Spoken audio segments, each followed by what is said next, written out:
मेरा नाम अंजलि है। उम्र 25 साल। जिंदगी ने कभी गोद में नहीं खिलाया। अनाथ आश्रम में पली बढ़ी और छोटी उम्र से ही लोगों के घर झाड़ू पोंछा करके पेट भरने की आदत हो गई थी।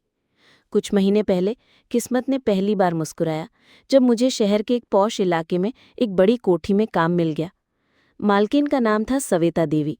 करीब 55 साल की थीं, न कोई बच्चा न पति, एकदम अकेली, मगर दिल से बहुत ही दयालु और शांत स्वभाव की। वो मुझे नौकरानी नहीं, बेटी जैसा व्यवहार देती थी। मेरे लिए नए कपड़े, चप्पल, यहाँ तक कि मोबाइल भी लेकर दी। धीरे धीरे मैं खुद को उस कोठी का हिस्सा मानने लगी थी। एक दिन उन्होंने मुझे पास बैठाकर कहा, तू मेरी नेहा जैसी लगती है, मेरी बेटी जैसी। होती तो शायद तेरे जैसी होती। नेहा? मैंने पूछा तो उन्होंने बस इतना कहा, वो अब नहीं है। मैं समझ गई, शायद कोई दुखद बीती बात होगी। एक रात करीब 3 बजे मुझे नींद में किसी के रोने की आवाज आई। डरते डरते उठकर देखा तो आवाज ऊपर वाले कमरे से आ रही थी जहां मालकिन सोती थी। मैं दरवाजे तक गई, अंदर से उनकी टूटी फूटी आवाजें आ रही थी। हे भगवान, माफ कर देना, मैंने नेहा के साथ गलत किया। मैं तड़प रही हूं, बहुत पछता रही हूं। नेहा का नाम सुनते ही मैं स्तब्ध रह गई। मैं तो जानती ही नहीं थी ये कौन है, फिर मेरा नाम क्यों लिया? मैं डर के मारे वापस अपने कमरे में आ गई, मगर पूरी रात नींद नहीं आई। अगली सुबह मालकिन जैसे कुछ हुआ ही नहीं, वैसे ही मुझसे मुस्कुराकर बात की, लेकिन मन में सवालों का तूफान चल रहा था। 2 दिन बाद मालकिन ने मुझे अचानक वकील के पास चलने को कहा। मैं हैरान रह गई जब वकील ने मुझे कागज थमाए। उनकी पूरी जायदाद, बंगला, बैंक बैलेंस, सब कुछ मेरे नाम कर दिया गया था। मैं अवाक रह गई। तू ही मेरी आखिरी उम्मीद है अंजलि, अब तू ही मेरी बेटी है, उन्होंने मुस्कुराकर कहा। मैं रो पड़ी, उन्हें गले लगा लिया। सब कुछ सपने जैसा लग रहा था, लेकिन तीसरे दिन जो सच सामने आया उसने मेरी रूह कंपा दी। मालकिन बाथरूम में फिसलकर गिर गई। उन्होंने मेरा हाथ पकड़ा और बस इतना कहा, वो कमरा, नीचे तहखाना, सच जान लेना। उनकी हालत गंभीर थी। डॉक्टर आया पर कुछ ही घंटों में उन्होंने दम तोड़ दिया। मैं टूट गई और उसी रात उनके कहे अनुसार तहखाने की तरफ गई। नीचे एक छोटा सा कमरा था, बंद। चाबी उनके कमरे की अलमारी में मिली। दरवाज़ा खोला, अंदर अंधेरा और सीलन थी। कोने में लकड़ी की अलमारी और उसमें एक फटी पुरानी डायरी। मैंने पढ़ना शुरू किया। डायरी किसी नेहा नाम की लड़की की थी। मैं नेहा हूँ, सविता देवी मेरी असली माँ नहीं थी। उन्होंने मुझे यतीम खाने से गोद लिया और एक खिलौने की तरह पाला। जब मैं बड़ी हुई और उनकी बातों का विरोध करने लगी तो एक दिन उन्होंने मुझे तहखाने में बंद कर दिया। मैंने कई बार भागने की कोशिश की, मगर हर बार पकड़ी गई। अब वो मुझे यहाँ कैद कर दिया है। कई महीनों से सूरज नहीं देखा मैंने। क्या कोई मेरी आवाज़ सुन सकता है? मैंने पन्ने पलटे। आखिरी पन्ने पर सिर्फ ये लिखा था, शायद मैं अब यहाँ मर जाऊंगी, मुझे कोई ढूंढेगा भी नहीं। मेरी रूह सिहर उठी। मालकिन ने कभी नेहा का नाम जोर से नहीं लिया था। मुझे लगा था कि वो कोई पुरानी याद है, लेकिन उन्होंने उसे जिंदा कैद रखा था। मैं कुछ समय तक सदमे में रही। एक और बात सोचने पर मजबूर कर रही थी। मुझे वो नेहा जैसा क्यों कहती थी? क्या मैं भागकर अनाथ आश्रम गई, जहां से मुझे सविता देवी ने काम पर रखा था। पुराने रिकॉर्ड में नेहा नाम की लड़की का भी जिक्र था। साल 2004 में गोद ली गई थी। मैं 2004 में उसी अनाथ आश्रम में आई थी। मुझे अचानक एहसास हुआ, मैं ही नेहा थी। शायद बचपन में कुछ दुर्घटना में मेरा दिमागी संतुलन बिगड़ गया था। उन्हें मेरी याद दिलाने से डर लगता था, इसलिए उन्होंने नया नाम दिया, अंजलि। मुझे ही उन्होंने कैद किया था, मुझे ही दोबारा घर में नौकरानी बनाकर रखा और अब जायदाद देकर तसल्ली से मरी। मैंने बंगले को बेच दिया, उस तहखाने को खुद अपने हाथों से तोड़ डाला। उस डायरी को मैंने संभाल कर रखा है। आज भी जब कोई लड़की अनाथ दिखाई देती है, मैं उसकी मदद करती हूँ, क्योंकि मैं जानती हूँ पैसे से बड़ी चीज़ इंसान की आज़ादी है। मैं अंजलि नहीं, नेहा हूँ, और अब मेरी पहचान कोई नहीं छीन सकता। बंगला बेचने के बाद मैं एक छोटे से फ्लैट में शिफ्ट हो गई थी।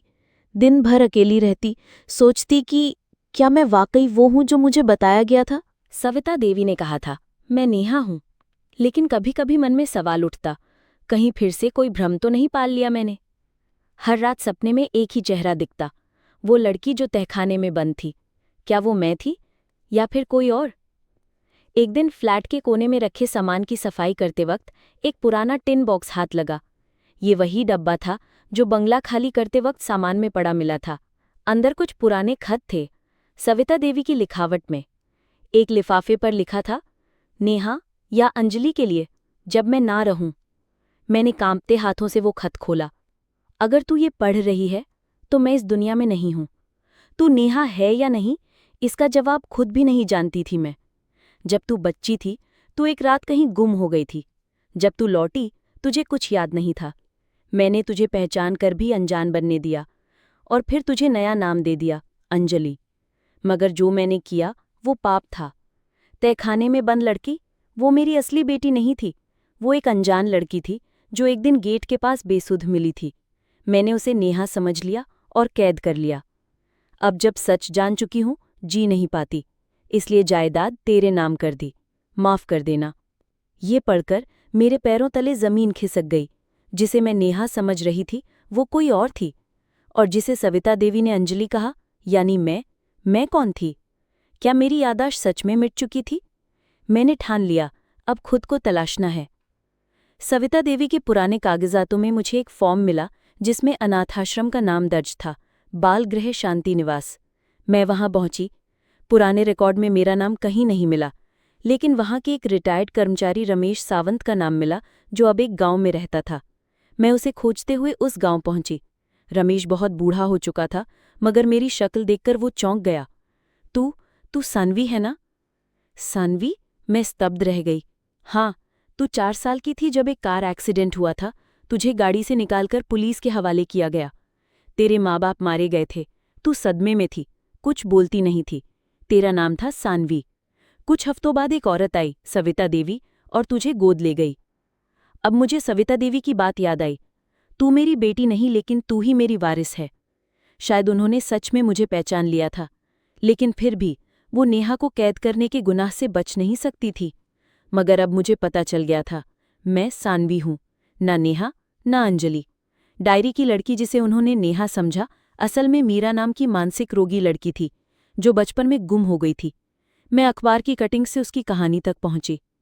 एक दिन मैं मीरा की माँ को ढूंढ कर ले आई।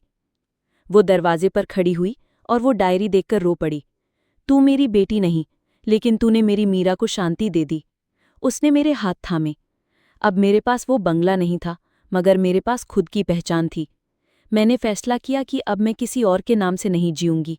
मैं सानवी हूं, एक हादसे की बच्ची, एक नाम की खोज में भटकी, और अब खुद की पहचान गढ़ने वाली एक औरत।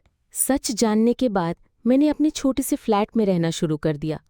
नाम, पहचान और बीते कल की परछाइयों ने मुझे थका दिया था। सानवी, ये नाम अब मेरा था, मगर इसका मतलब क्या था? क्या एक नाम से इंसान पूरी तरह नया बन जाता है? रातों को मैं नींद में चौंक जाती।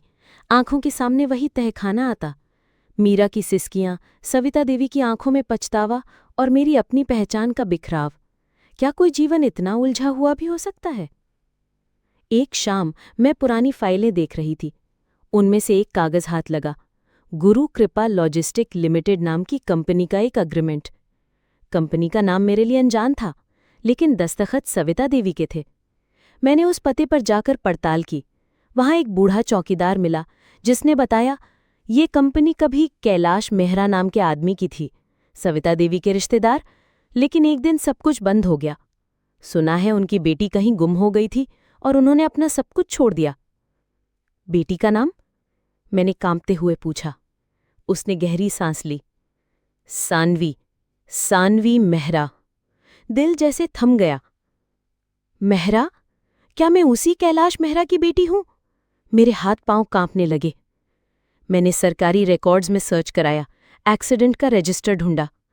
साल 2003 में एक कार एक्सीडेंट में कैलाश मेहरा और उनकी पत्नी की मौत हो गई थी। गाड़ी में एक 5 साल की लड़की भी थी, नाम सानवी मेहरा। उसका जिक्र था। बच्ची को मामूली चोट आई, सदमे में थी, पहचान छुप गई। मेरी आंखों से आंसू झरझर बहने लगे। मैं एक दिन फिर उस नाम पर लौट आई थी, जो हमेशा मेरा था।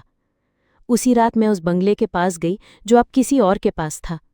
बाहर से देखा तो कुछ नहीं बदला था, मगर अंदर मैं बदल चुकी थी। गेट पर वही पेड़ था जिसके नीचे मीरा को दफनाया गया था। मैंने वहीं एक दीपक जलाया। मीरा, तुझे जो दर्द मिला वो मेरी वजह से नहीं था, लेकिन अब मैं तुझे कभी नहीं भूलूंगी, मैंने धीमे से कहा। हवा में कुछ सरसराहट हुई, जैसे वो मेरी बात सुन रही हो। मैंने सविता देवी की डायरी को खोला। आखिरी बार उसका अंतिम पन्ना लिखा था। मैंने खुद को हमेशा सही समझा, मगर मेरी भूलों की सज़ा किसी और ने भुगती। अगर मेरी बेटी कहीं जिंदा हो तो बस यही चाहती हूं कि वो आज़ाद रहे, अपना नाम खुद चुन सके। अब मैंने वही किया। कुछ महीने बाद मैंने शहर छोड़ दिया। किसी ने पूछा, तुम कौन हो? मैं मुस्कराई। मैं सानवी मेहरा हूं, एक अधूरी कहानी जो आप खुद अपना अंत लिखेगी। आज जब मैं आईने में देखती हूं तो पहली बार लगता है मैं वही हूं जो मैं बनने के लिए बनी थी। न किसी की गुमशुदा वारिस, न किसी की माफ़ी का कारण, न किसी तहखाने की परछाई, बल्कि एक उजाले की रेखा जिसे अंधेरे में ढूंढा गया था।